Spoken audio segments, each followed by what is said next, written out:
Hola, buenas tardes. ¿Cómo están? Buenas, Hola, Monse, buenas tardes. hola, buenas tardes. Bueno, ahora sí que buenas tardes en México y un poquito más tarde en España. Te agradezco mucho que estés aquí nuevamente, Monse. La verdad me da mucho gusto y mucho orgullo que estés aquí pues con nosotros nuevamente. Ya van varias veces que has estado aquí y siempre aprendemos muchísimo de ti. Muchas gracias. Bueno, para mí es un placer siempre compartir con vosotros este rato, me encanta, la verdad es que me encanta. Muchas gracias. Y bueno, voy a presentarte, Monse, que ya todo el mundo te conoce, pero bueno, voy a hacer la presentación pues oficial. Está con nosotros Monse La Pastora. Monse es psicóloga clínica, especialista en adopción, psicoterapeuta certificada y con amplia experiencia en terapia EMDR, investigadora, creadora y tutora de formaciones para profesionales y familias adoptivas. Trabaja con niños, adolescentes, adultos y grupos. Es directora de Psicoveritas, Centro de Psicología y Adopción en Madrid, España, y autora de varios libros como Niños adoptados, Estrategias para afrontar conductas, Adopción, trauma y juego, Manual para tratar a los niños adoptados y maltratados a través del juego, del cuento Mirándome con amor y del recientemente publicado Psicología del bebé adoptado. Bienvenida nuevamente, Monse. Y Muy bueno, bien, muchas gracias. estamos aquí para platicar de toda una experiencia que tuviste a finales del año pasado en México. Que pues la verdad es que yo cuando vi todo lo que hiciste, pues me siento pues muy agradecida, la verdad, de que vengas con toda tu experiencia a apoyar a nuestras casas hogar, ¿no? Y tuviste pues oportunidad de ver dos diferentes panoramas, ¿no? De las casas hogar en nuestro país. Y pues platícanos, ¿cómo fue que surgió esta idea de venir o cómo salió la idea? Bueno, la verdad es que en Psicoveritas siempre ha estado presente la idea de voluntariado, ¿no? Entonces, yo lo he hecho desde lo que hemos podido. Pues a lo mejor hemos llevado a adolescentes a ver un centro de desintoxicación, pedimos dinero, hacemos mercaditos. Y en el 2015 me fui a Etiopía con una ONG porque yo quería ver el otro lado, ¿no? Donde la adopción que me faltaba ver a los niños. Allí estuve viendo orfanatos del Estado, terrible también, y estuve en una casa de transición en donde los niños que venían del orfanato, pues allí los tenían y las familias iban a adoptarlas. Entonces yo me quedé con la idea de volver. En el 2019 volvimos ya un grupo a trabajar de forma con el protocolo de MDR grupal con los niños, porque de uno en uno yo pude trabajar, pero claro, no es igual, ¿no? Y la verdad es que la experiencia fue maravillosa, a pesar de que en Etiopía el idioma era un inconveniente, porque era traducir del amárico al inglés, del inglés al español, y bueno, era muy complicado. Claro. Y entonces dijimos, bueno, pues la próxima vez vamos a un país de habla hispana, ¿no? Entonces me llamaron de México, yo ya había ido a México varias veces para dar un curso y me ofrecieron hacer un curso. Entonces yo dije, bueno, pues ya que vamos a hacer el curso, ya aprovechamos y hacemos esto del voluntariado si tenéis algún sitio. Y dijeron que sí, que luego el curso no salió por diferentes circunstancias y ellos se quedaron un poco así porque esto era algo que no lo subvencionamos nosotros, o sea, nadie nos paga nada, ¿no? El viaje, todo eso. Y bueno, pues entonces decidimos ir a la casa hogar, que se llama Abrázame, que está en Torreón. Yo conozco bueno, Laura es la persona que yo tengo de contacto, que es la que me ha contratado otras veces para otros cursos y que estaba. Entonces, llevábamos un programa de MDR grupal para trabajar con los niños. Allí había niños de diferentes edades, íbamos 5 miembros, éramos 3 psicólogas, una maestra y monitora de tiempo libre y un bombero y monitor de tiempo libre. Entonces, el trabajo era jugar, hacer trabajo grupal de MDR, jugar. Por la tarde lo mismo. Y eso lo íbamos a hacer todos los días. Pero el primer día que lo hicimos, que bueno, nosotros llegamos y enseguida nos pusimos a trabajar, vimos lo durísimo que era para los niños el empezar a conectar con las historias que tenían, ¿no? Entonces dijimos, bueno, pues lo hacemos un día mañana y tarde y otro día solo mañana. Mañana y tarde y otro día solo mañana, ¿no? Porque para el trabajo teníamos que hacer pues también una serie de pases, ¿no? Y la verdad es que fue estupendo porque, bueno, la persona que llevaba lo de los juegos, los dos y el bombero estuvieron ahí trabajando con ellos a muerte, y las psicólogas también. bueno, se entabló pues una relación muy, muy estupenda con nada que ver con Etiopía. Por ejemplo, aquí lo teníamos todo a nuestra disposición. Desde el primer día, que necesitáis, que queréis, de todo, ¿no? Si queríamos comer allí, de hecho el hotel sí que no lo pusieron ellos, materiales, lo que quisiéramos, ¿no? Entonces, llegamos allí, la casa estaba recién hecha, tenían una pequeñita, pero esta era un recinto estupendo y tenían de todo, de todo. Tenían los cuidadores, tenían mucho material, tenían una casa que es una sala que le llamaban la sala de contención, donde estaba llena de cojines, donde había un pushing para pegar. Bueno, nos pareció muy bien. Sin embargo, no sé cómo decirlo. Por ejemplo, en Etiopía, los niños no tenían nada de esto, estaban en la calle sin zapatos, pero eran mucho más felices. O sea, tú veías allí que no tenían nada que ver, ¿no? Entonces, estos niños, la mayoría eran pues de retirada de custodias y de experiencias durísimas, durísimas.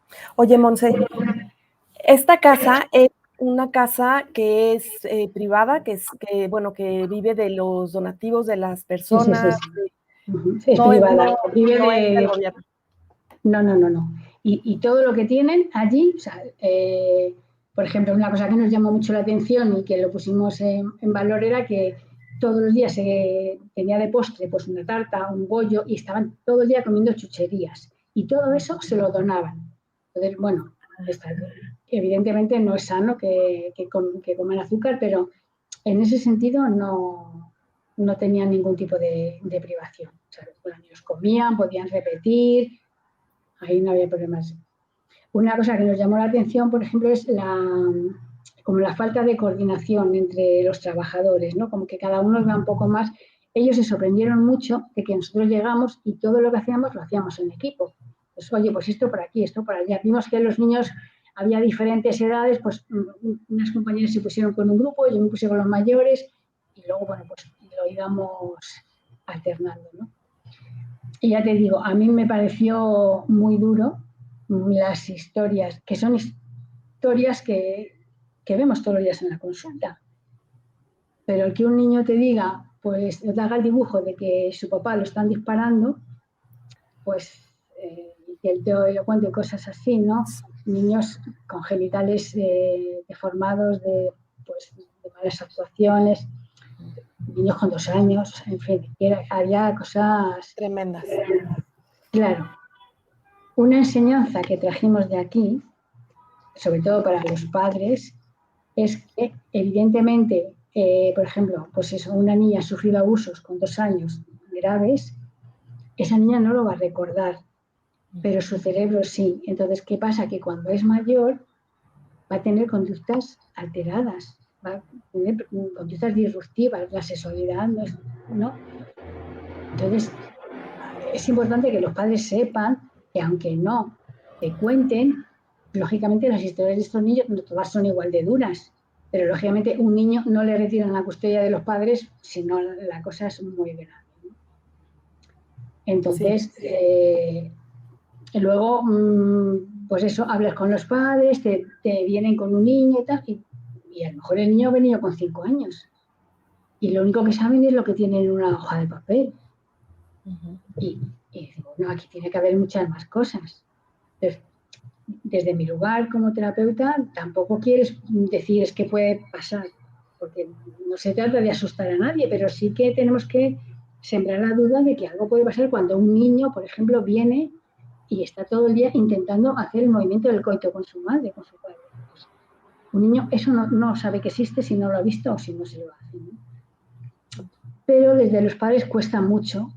Yo entiendo que desde el amor a sus hijos pensar que han podido pasar por algo así. Pero eso les ayuda y nos ayuda a entender pues que todas esas conductas muchas veces no responden solamente al abandono, que ya sabemos que el abandono solo ya tiene sus consecuencias, sino a otras muchas cosas. Niños que han venido, pues eso, con unas situaciones deplorables. Esto lo viviste con ellos al conocer sus historias, cuando ellos hacían sus dibujos y de alguna manera lo iban narrando. Y dijiste hace un momento que tú veías, haciendo una comparación entre los niños de Etiopía y los niños que viste en esta casa hogar, que los niños de Etiopía eran más felices. ¿Y esto es por estas historias o qué Pues crees que había niños, había en Etiopía algunos más mayores que también tenían sus historias, pero tú allí, por ejemplo, íbamos por el monte y tú veías a un niño de 5 años arreando vacas, él solo, que se subía al monte, que bajaba con una sonrisa, sin zapatos. Entonces eran niños que tú estabas con ellos y tú les veías felices. Y entre ellos se sentían una familia. O sea, había allí un hombre que era una figura de referencia y luego los chicos mayores cuidaban de los pequeños, las chicas mayores cuidaban de las niñas, todos se cuidaban, todos tenían el sentido de familia. De hecho, en uno de los trabajos que hicimos, como no podíamos hacer MDR porque eran muy pequeñitos y estaban todos sentados ya, yo dije, tengo que aprovechar este momento, ¿no? Para ver. Y les dije, que es dibujar una familia para vosotros. Y todos ponían a este señor como su papá y todos se ponían, soy happy, soy happy. Yo le pregunté a uno, ¿tú crees que esto es normal? Dice, claro, aquí todos somos felices, ¿por qué no? Entonces, quizás son otro tipo de historias, que a lo mejor son niños huérfanos, pero que no han vivido. Y yo vine allí diciendo, desde luego, la adopción internacional hay que pensárselo mucho, ¿eh? O sea, porque yo me imaginaba a uno de esos niños traídos a Madrid, que es lo que yo conozco, a España, metidos en un piso de 70 metros en un aula con otros 30 niños, y le pones zapatos y le has amargado la vida para siempre. Entonces, estas cosas las tenemos que tener en cuenta.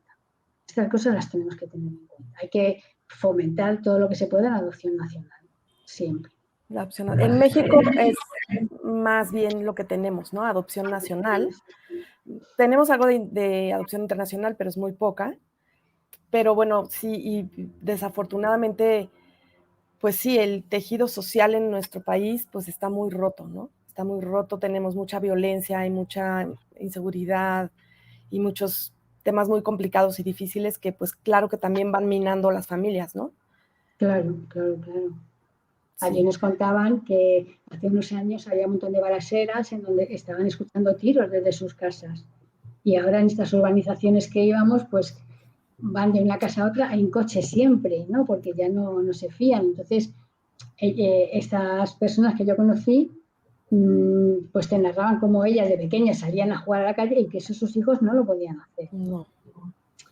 Entonces, otra cosa que nos impactó mucho, que es algo que ya sabemos que está, pero son las diferencias, ¿no? O sea, nosotros salíamos o bien de la casa cuna, que ya te digo, ahí carencias no había, pero bueno, es una casa hogar, y nos llevaban a cenar a sus casas, que a lo mejor había en el garaje 1 millón de euros en coche, ¿no? Y claro, todo esto dices, y me estoy comiendo un filete que seguramente, yo qué sé, Sí. Otras personas pueden vivir un mes con él, ¿no? Y todo eso pues te hace verlo muy, muy, muy de cerca, ¿no? Porque aquí no hay tanta diferencia, cada vez hay más, pero no es tantísima diferencia, ¿no? Sí. Entonces, bueno, pues todo es un aprendizaje, ¿no? Claro, sí, en México la verdad se ha ido haciendo más grande cada vez la diferencia, pues hay mucho clasismo también, mucho racismo también, y todo esto pues sí lo vivimos y se ha hecho más grande esta brecha, ¿no? Y claro que se ve en las casas hogar. Y también lo que decías ahorita de los postres y que todo el día estaban comiendo dulces y chucherías, como dices, pues fíjate que desafortunadamente en México tenemos el primer lugar en diabetes infantil, porque no tenemos una alimentación adecuada y sí me doy cuenta, o sea, yo desde mi casa, o sea, también, y lo puedo ver, que tratamos de comunicar el amor a través de la comida, ¿no? Bueno, eso es muy frecuente, ¿no? Sí. No sé, la típica madre que la manera de agasajar es haceros una comida muy rica, ¿no? Algo que me sorprendió, que en España no lo tenemos, es que en los dulces o en algunos alimentos te ponían los 3 puntos de exceso de grasa, exceso de azúcar. Y exceso de... Aquí no te lo ponen.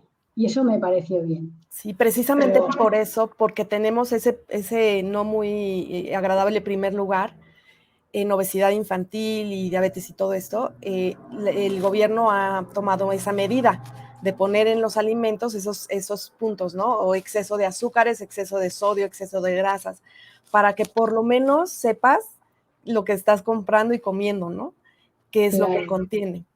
Pues eso y algunas otras cosas que vimos, lo comentamos en la Casa Hogar y al día siguiente tuvimos una reunión o a los 2 o 3 días con todo el personal de la mañana, de la tarde y de la noche y les di una charla sobre algunas cosas, entre ellas cómo el azúcar daña el cerebro y más de un cerebro en desarrollo, ¿no? Es veneno para un niño, o sea, a veces estos niños que están tan hiperactivados les quitas el azúcar y bajan un poquito. Entonces, bueno, pues ese tipo de cosas, la verdad es que estaban como esponjas, o sea, cualquier cosa que decíamos, de hecho, ahora me acaban de contratar para dar un curso al personal de las casas cuna, y eso fue otra historia, ¿no? O sea, llegamos allí a la casa cuna y ya te digo, yo había visto orfanatos de México en donde entras y es que no te puedes mantener, ¿no?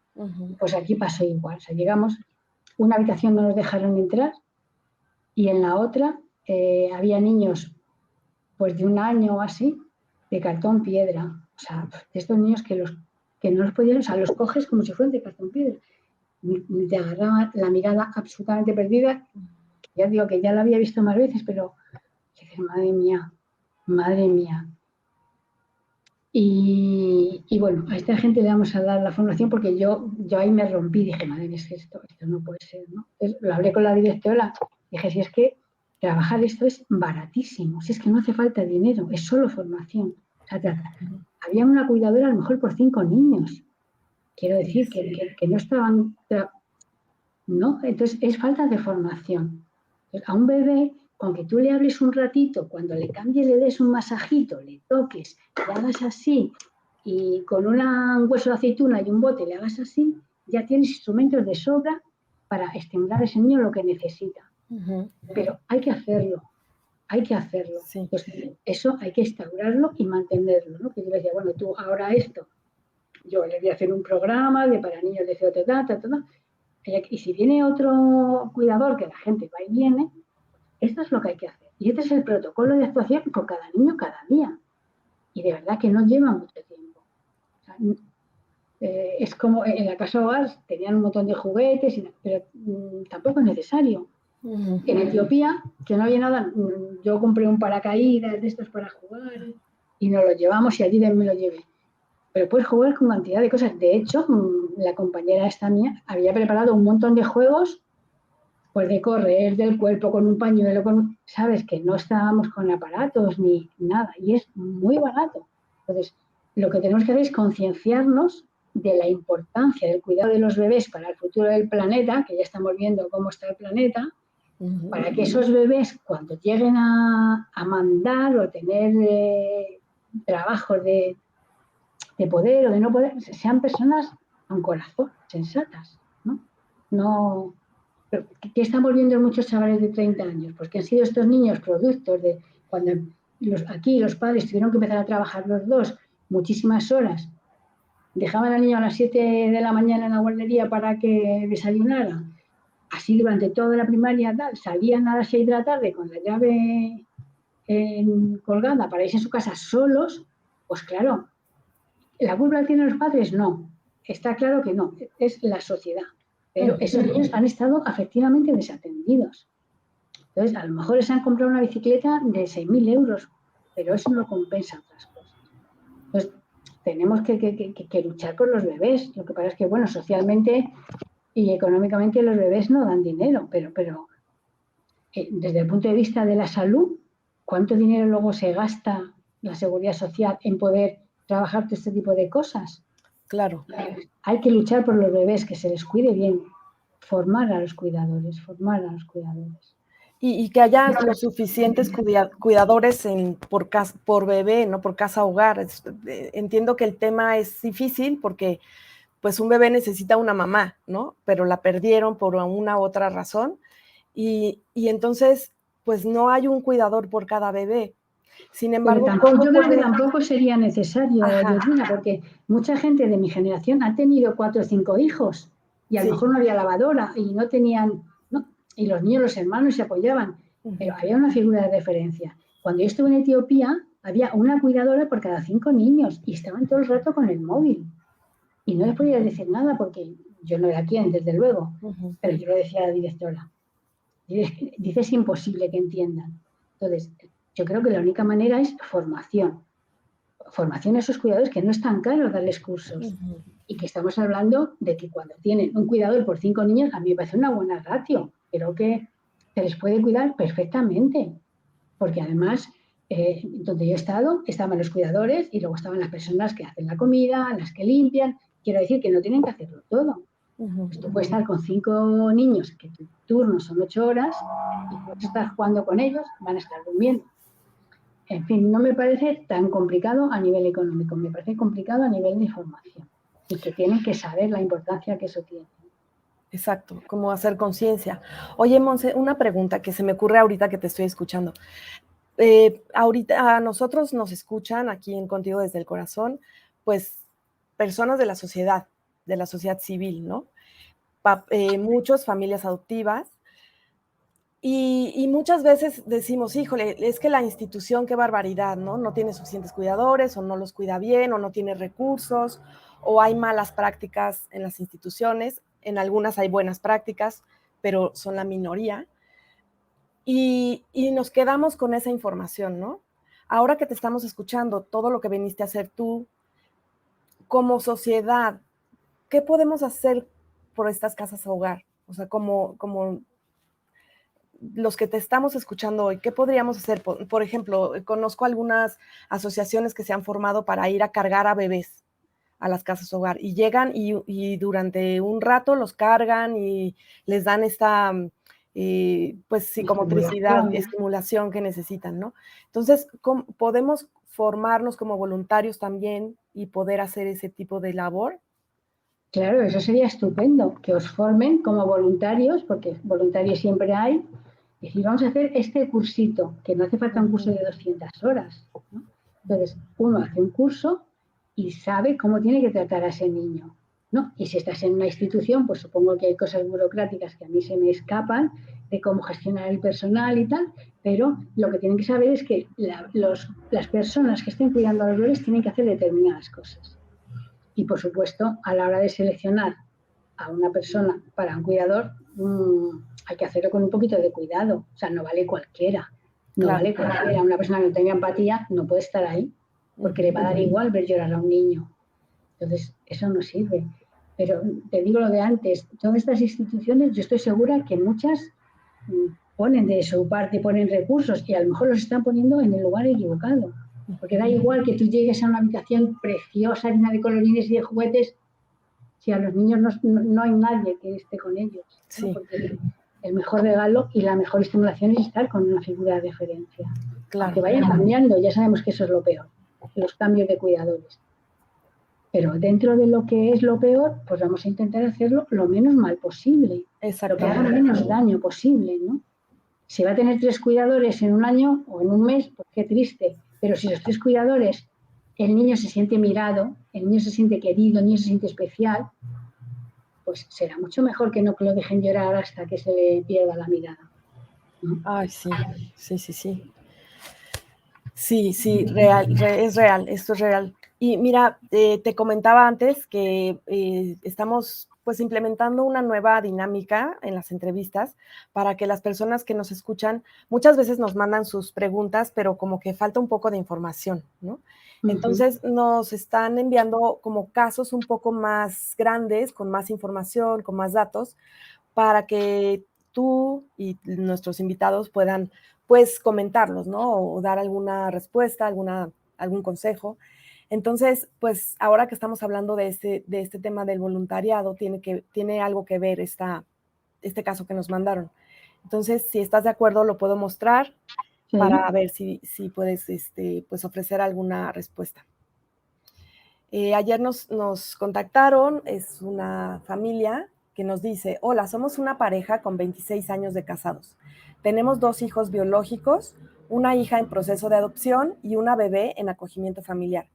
Trabajamos actualmente como voluntarios con una casa hogar para niñas, la cual acaba de abrir sección para bebés. Tenemos voluntariado para cuidar durante el día y estamos trabajando de manera conjunta con el DIF para que algunas familias se certifiquen y las bebés puedan ir pronto a vivir en familia.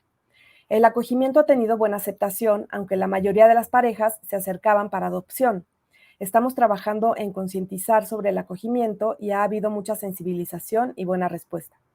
En cuanto al voluntariado, el problema a veces es que las personas, por emoción del momento, se apuntan y van algunos días y luego empiezan a faltar.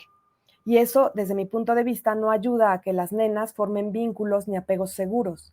Aunque sean temporales, pues creo son múltiples cuidadores.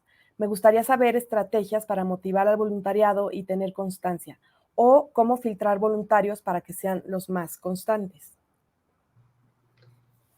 Bueno, yo creo que has comentado en algún momento que había gente que se acercaba a la adopción y no gustaba el acogimiento. Hay personas, aquí pasa, que quieren adoptar y como se tarda tanto, van por la vía del acogimiento, ¿no? Como quieren colarse. Entonces, eso hoy día ya no es posible. Si tú eres acogedor, eres acogedor. Que también a mí me parece que la peor parte se la lleva el niño, porque si tú estás con una familia de 3 años y luego te dan una adopción, te tienes que ir a otra familia. Pero bueno, para evitar atajos se hacen así. Entonces, lo que tenemos que tener en cuenta, una persona que va a ser un acogedor tiene que tener una capacidad de resolución de duelo brutal, porque tiene que saber que con ese niño se va a separar. Y ese es el objetivo. Ese es el objetivo. Tiene que ser una persona con un apego seguro, porque si no, el niño se lo va a transmitir. Claro. Y después habría que hacer una selección mucho más dura de la que se está haciendo. O sea, porque esto no es un pasatiempo de ahora tengo 3 días libres, no. O sea, y bajo contrato tú te comprometes a estar 1 año con lo que sea, con el bebé o con la bebé, porque eso es si no los niños siguen sufriendo. Claro. Las vinculares. Mira, no sé si os acordáis de las habitaciones de la muerte de las niñas chinas que salieron en un programa de televisión, que estaban atadas. En la Comunidad de Madrid se colapsó de la gente que pidió adoptar. Pero ¿qué pasó? Que al final van a una reunión, van a otra informativa y al final la gente no adopta. Al final se adoptaron los mismos que adoptan normalmente. Y lo único que hicieron fue perjudicar a las personas que verdaderamente querían. Entonces, todos, es como ahora con los refugiados, a todos se te mueve el corazón. Pero de ahí a decirme todo alguien en mi casa, tienes que tenerlo muy seguro. No vale que tú digas, lo meto en mi casa y a los 2 días le diga, oye, mira, tío, vete de aquí, que es que no te aguanto tus costumbres. Sí. Entonces, eso hay que valorarlo. El CUIDA, por ejemplo, que es de que soy autora también, Sí. el CUIDA mide capacidades parentales. Entonces, yo creo que como mínimo esa prueba y después ver cuál es la motivación. ¿Cuál es la motivación? Y yo, como persona que hago valoraciones de idoneidad, si tienes dudas, es mejor decir que no. Porque si ellos quieren, volverán a insistir. Pero si te equivocas en un sí, ¿quién pierde? El bebé. Y el bebé no lo defiende nadie. Entonces, esa es nuestra labor. Pero yo creo que hay que endurecer la selección de los acogedores, que no sea, pues eso, producto de la emoción o de la pena del momento. Eso no. Pues la pena no. Así es, sí, muchas gracias por esa respuesta. Y hay otra pregunta que dice, ¿los cursos de formación para cuidadores se pueden dar según la edad de los niños? Bueno, yo creo que hay cosas que son generales, o sea, si vamos a hablar de apego, por ejemplo, ¿no? Que es fundamental, vamos a ver cómo se desarrolla el apego en los primeros meses, años de vida, cómo se va desarrollando después, y luego habrá cosas características, pues qué tipo de juegos es en la edad, qué cosas son más adecuadas en otras, pero lo que es el cuidado, o sea, un niño lo que necesita, tenga 3 meses, 3 años o 13, es que estés y que le transmitas que estás de forma incondicional para él. Entonces, en función de la edad que tenga, lo podrás transmitir de una manera o de otra, ¿no? Y luego te digo, pues lógicamente, un bebé de 3 meses, pues vas a hacer unas actividades diferentes a las del niño de 3 años. Pero lo importante es que el niño sepa que tú estás ahí y que tú adecúes la actividad a su edad. Y no es tan difícil, de verdad. En esa formación, pues sobre todo lo que es el apego, cómo se forma el apego, qué tipo de apegos, qué hacer en cada tipo de apego, cómo tratar a un niño evitativo, cómo tratar a un niño ansioso, bueno, pues todo eso. Claro.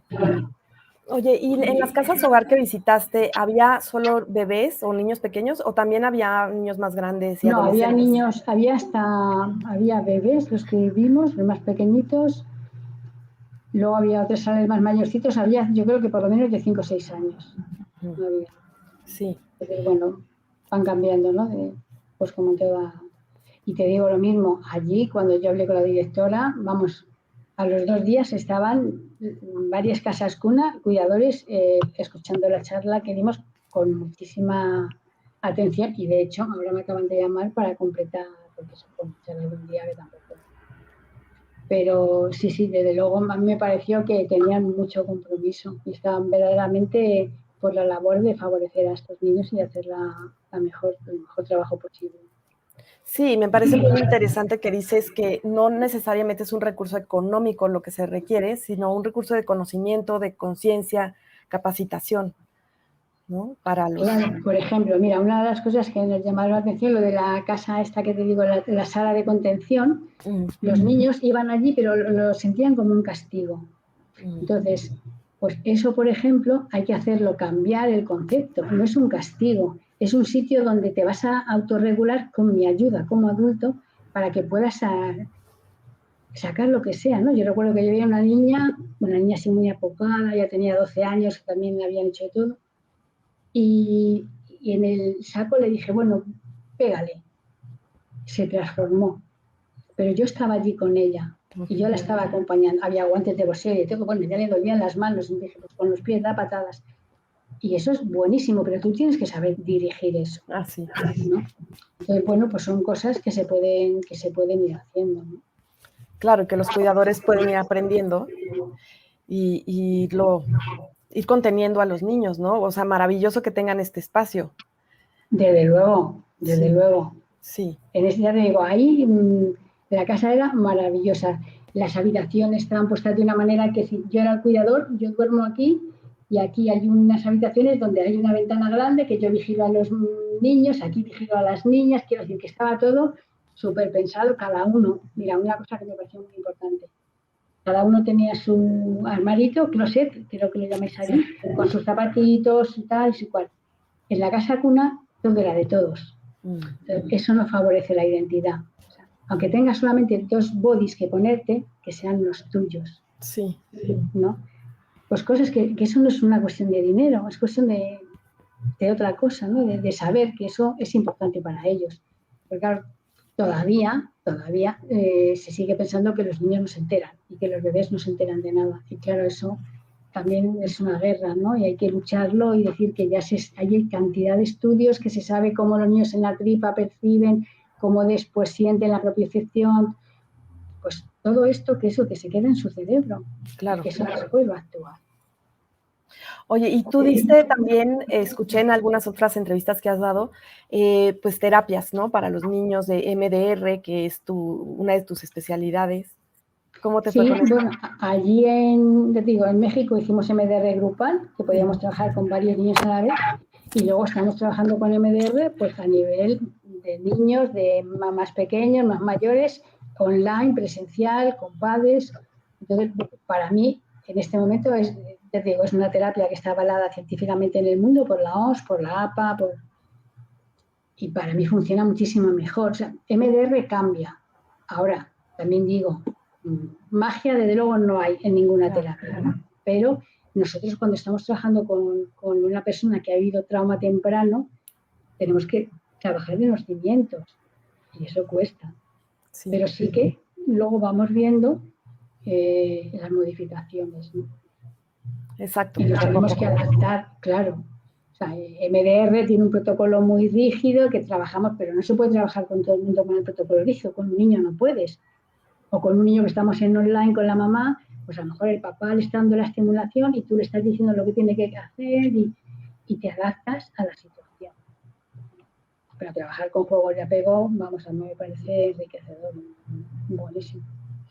Exacto, y esto pues también sería interesantísimo que las casas hogar lo puedan implementar, ¿no? con sus terapeutas, que entiendo, yo de verdad sé que están rebasadísimas, ¿no? Y que a veces no da el tiempo pero como platicábamos hace un momento, pues voluntarios siempre puede haber. En México pues está esta escuela de MDR que tiene mucho reconocimiento, tú los conoces y que tienen pues terapeutas en todo el país, ¿no? Y que pues un ratito. Claro, mira, una cosa que yo siempre digo y que me parece que a los niños que han vivido trauma o negligencia debería ser obligatorio es trabajar con la terapia de reflejos primitivos, ¿no? Que se basa en que cuando estamos dentro de la tripa desarrollamos un programa biológico para poder sobrevivir, ¿no? El reflejo de succión, el de agarre, ¿no? Cuando nos agarrábamos a la mamá mona, este de aquí, ¿no? Que si lo tengo activo, que está todo el rato moviéndome, me van a decir que soy hiperactiva. Ajá. Pues eso se hace una valoración y luego se trabaja en casa. Entonces, vemos que hay niños que florecen, entonces es algo bastante barato, bastante fácil de llevar a cabo. Entonces, yo creo que todos los niños que han pasado por ahí no han tenido un embarazo adecuado, no han tenido unos primeros meses y años de vida al uso. Y lo estamos viendo en niños que han nacido por cesárea, en niños que están en incubadora. Pues hay que empezar por ahí. Hay que empezar por esas conexiones neuronales que no se dieron y que a través de estos movimientos se van a dar, ¿no? Exactamente. Sí, y antes de continuar, hay una pregunta que dice, nosotros porteamos, que es que cargan a los bebés en México tenemos como forma de rebozo, no sé en España si está. Sí, como una especie de cinta que te sí, agarras al bebé. Exacto. Entonces, es una asociación que se llama Canguras y Canguros. Y dice, nosotros porteamos a bebés en las casas, somos una AC y vamos como voluntarias. Tratamos de estar de 8 a 8 todos los días, pero somos muchas y cada cangura asiste 2 horas el día que le toca ir. ¿Qué tan perjudicial puede ser para los niños estar cargados por diferentes canguras diariamente en cuanto al apego? Pues probablemente no es lo mejor, pero si eso es la opción a que estén tumbados en la cuna, mejor que estén cargados. O sea, lo que es piel con piel, y probablemente en una situación así que hay tantas cuidadoras, seguro que se puede organizar de forma que vaya atendiendo por lo menos siempre al bebé. O sea, que un bebé, en vez de pasar por 10 en un día, pase por 4. Evidentemente es estar que te carguen 2 horas cada una, pero bueno, siempre será mejor eso que estar en una cuna. Sí. Entonces, dentro de lo que se pueda organizar, pues estar piel con piel es lo mejor, ¿no? Exactamente, sí. Y bueno, asociaciones como esta, ¿no? Que van y están con los bebés. Quisiera preguntarte, ahorita hablas, por ejemplo, del EMDR, de la terapia de reflejos primitivos, que se pueden implementar en las casas hogar. Pero una vez que los bebés salen, pues también quisiera ver qué nos puedes aconsejar pues a los papás, a las mamás que recibimos a bebés o a niños que han estado institucionalizados, pues qué podemos hacer con ellos para que su desarrollo, para que qué terapias son más adecuadas. A ver, un bebé que sale de una institución a una familia, la terapia mejor es que esté con su papá y con su mamá. Todo el tiempo. Él tiene que aprender a diferenciar lo que es una familia. Y lo que yo aconsejo es que la familia extensa que están deseando, pues a poquitos. Pero ese bebé tiene que estar con su madre y con su padre. Y luego ya se verá qué necesita, porque no vamos a psicologizarlo todo.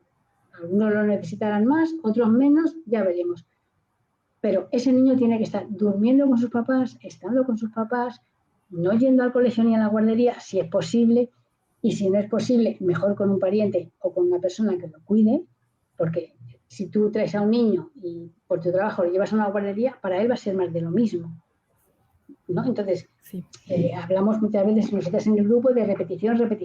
El niño necesita repetir esa conducta de estar con su mamá, de estar con su mamá. Lo que os decía antes, sentirse mirado, sentirse querido, sentirse especial, porque no ha tenido eso. Y luego ya, pues habrá que ver cómo es el niño, qué necesita, si necesita, cuándo lo necesita.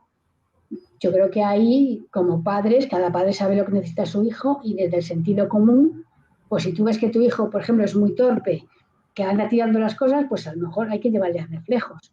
O si ves que es un niño que está absolutamente desregulado y pasa tiempo, porque lógicamente no podemos pretender que nada más llegar, cuando tú le digas, no, hijo, que ya vas a estar aquí conmigo siempre, se lo va a creer, pues si pasa demasiado tiempo y sigue con esos picos de rabietas, de frustración, pues a lo mejor hay que tener una terapia. Pero eso hay que irlo viendo. Según el niño. Lo de los reflejos yo sí lo recomendaría a todos, pero lo demás hay que, y por supuesto los reflejos una vez que el niño esté integrado en la familia, esté tranquilo, con, con pausa, con pausa. Exacto. Si el niño, si en esa institución, por ejemplo, hubo oportunidad de tener esas terapias, ¿se pueden continuar inmediatamente o también es mejor, preferible que se integre y después? Bueno, depende, porque si el niño tiene su terapeuta y va a seguir con el mismo terapeuta, pues es una manera de continuar su vida sin una rotura menos fuerte, ¿no? En vez de romper con todo, pues puede continuar con su terapeuta. Eso habría que ver cada caso, ¿no? Cada caso. Imagínate que el niño, una vez que se ha ido y ve al terapeuta, entra en horror porque le recuerda a su casa hogar, pues entonces está claro que no. Pero a lo mejor a un niño que está todo el día llorando ve a su terapeuta y se calma. Pues esto habrá que irlo viendo, ¿no? Exactamente. Sí, también es una cuestión complicada que muchas veces los niños pasan por varias instituciones, no solamente una institución, ¿no?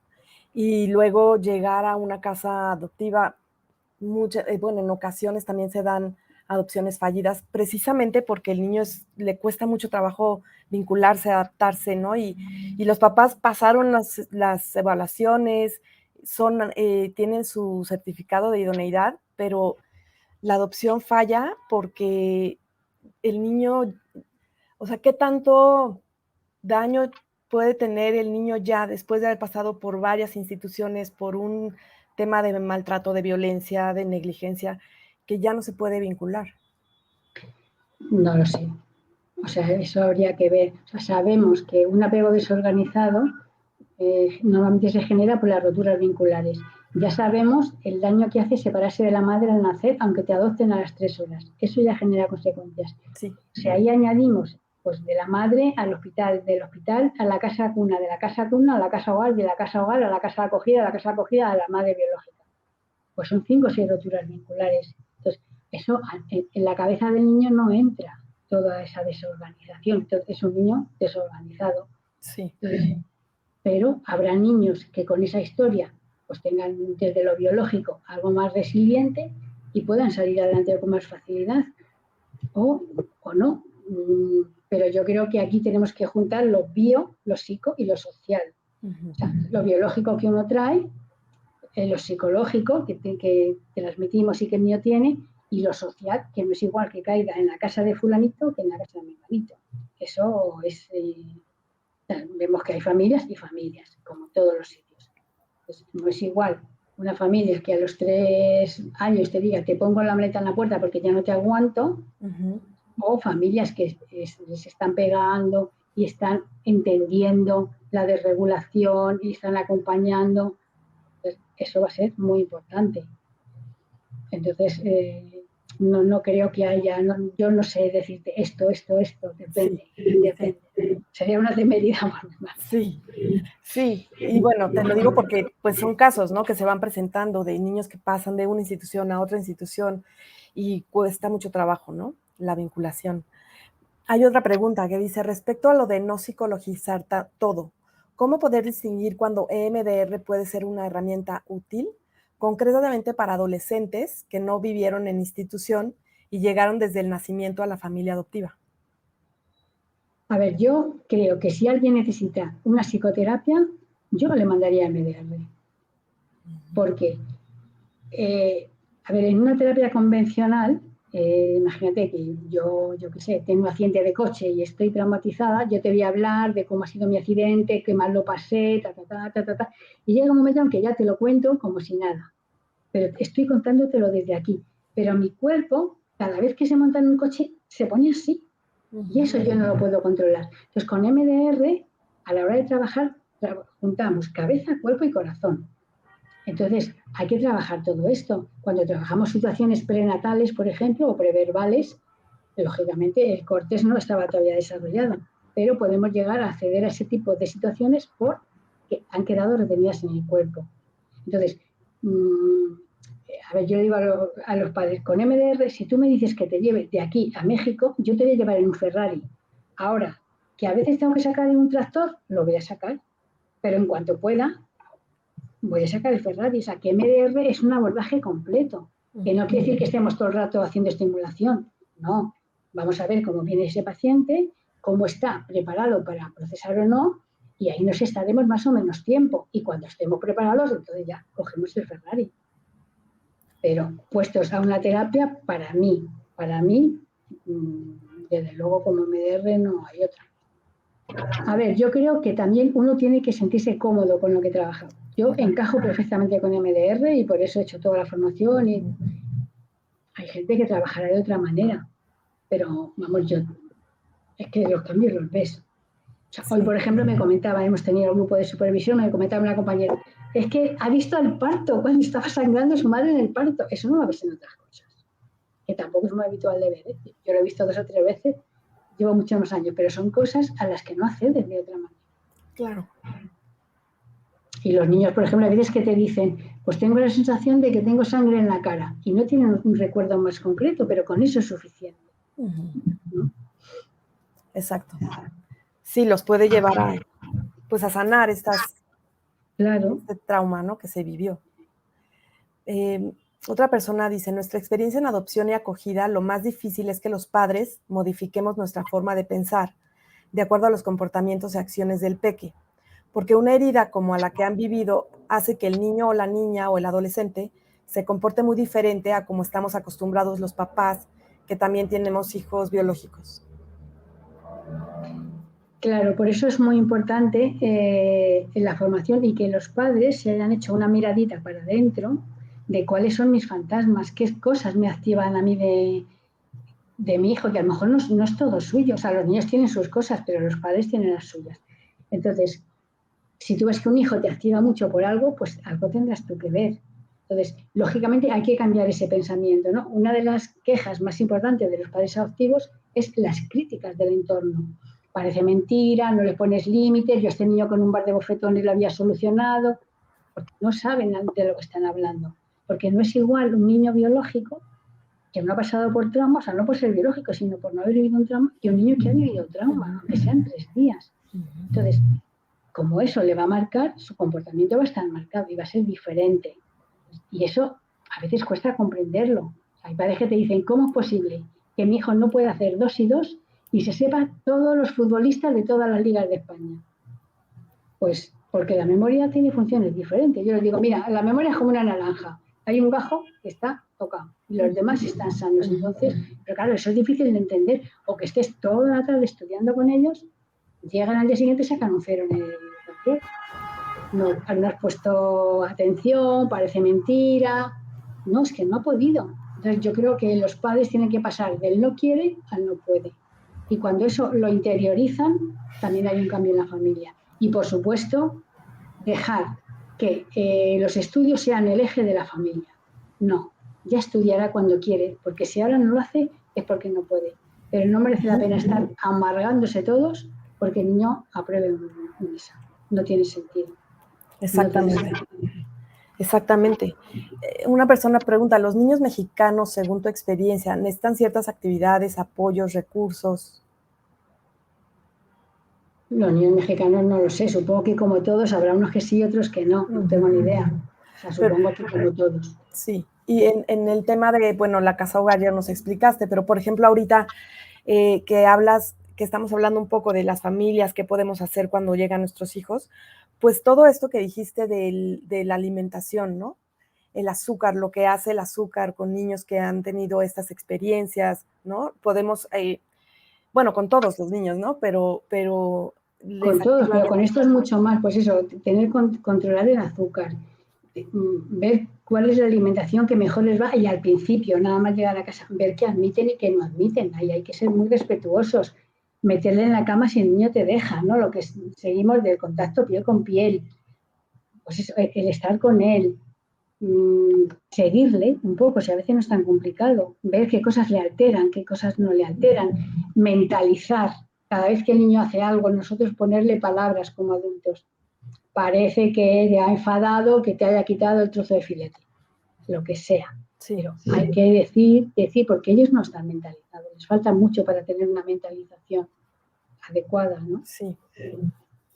Oye, Monse, pues nos quedan unos minutitos, pero me parece, pues a mí me encanta esta plática que nos veniste a dar el día de hoy, porque es conocer un poquito más adentro lo que viven las instituciones en nuestro país, ¿no? Y sobre todo las dos visiones, porque hay instituciones que tienen más recursos, que viven de donativos y que tienen pues más posibilidades y otras que no tanto, ¿no?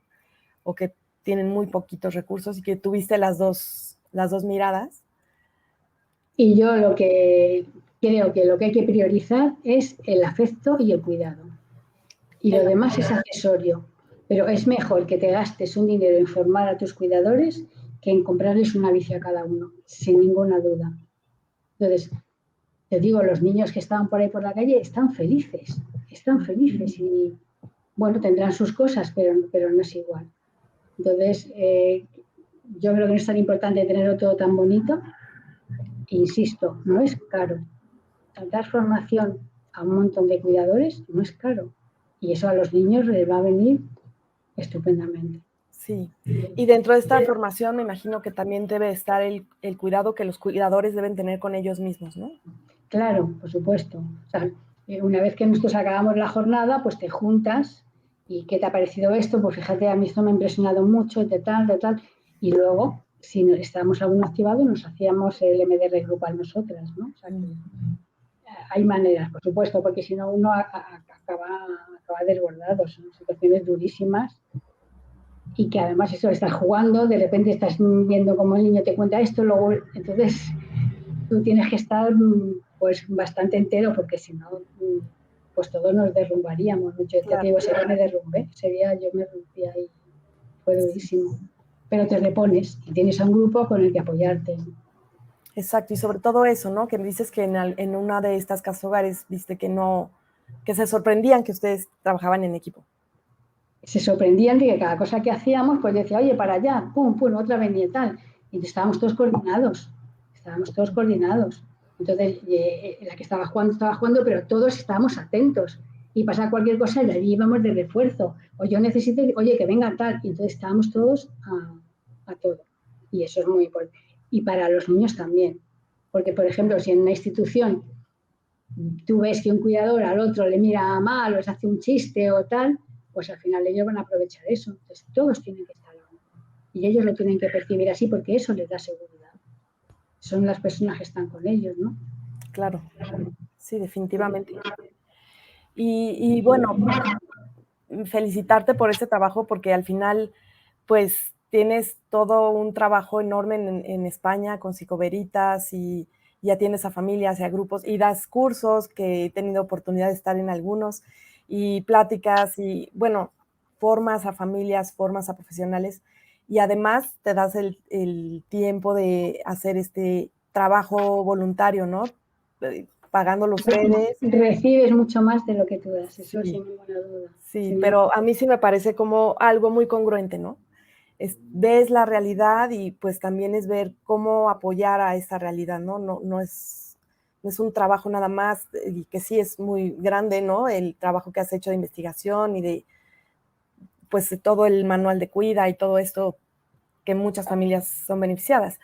Pero pues es congruencia, ¿no? Con todo la historia que conoces, ¿no? De los niños. Entonces, pues muchas felicidades y gracias porque ahora tocó a México que estuvieran por aquí. Pues nada, muchas gracias a vosotros y ya sabéis que cuando queráis yo estoy dispuesta para charlar un ratito. Sí, muchas gracias. Y por cierto que el viernes hay un curso, ¿no? Hay un curso que van a dar en Psicoveritas. El viernes damos una charla sobre cómo mejorar la comunicación con tus hijos, que esta vez la daré yo también. Así que se van a hartar de Monse la pastora. No, nada de eso, al contrario, es de verdad un gusto siempre aprender de ti. Y bueno, pueden seguir a Psicoveritas y ahí viene toda la oferta de cursos y talleres y charlas que que dan, que siempre son buenísimas. Te mandan muchos saludos por aquí. Igualmente, un beso para todos muy fuerte. Y nos estamos viendo muy pronto, Monse. Sí, en cuanto puedas me dices. Sí, seguro que sí. Bueno, muchísimas gracias a todos también los que nos escucharon y nos vemos muy pronto por aquí. Hasta luego. Hasta luego.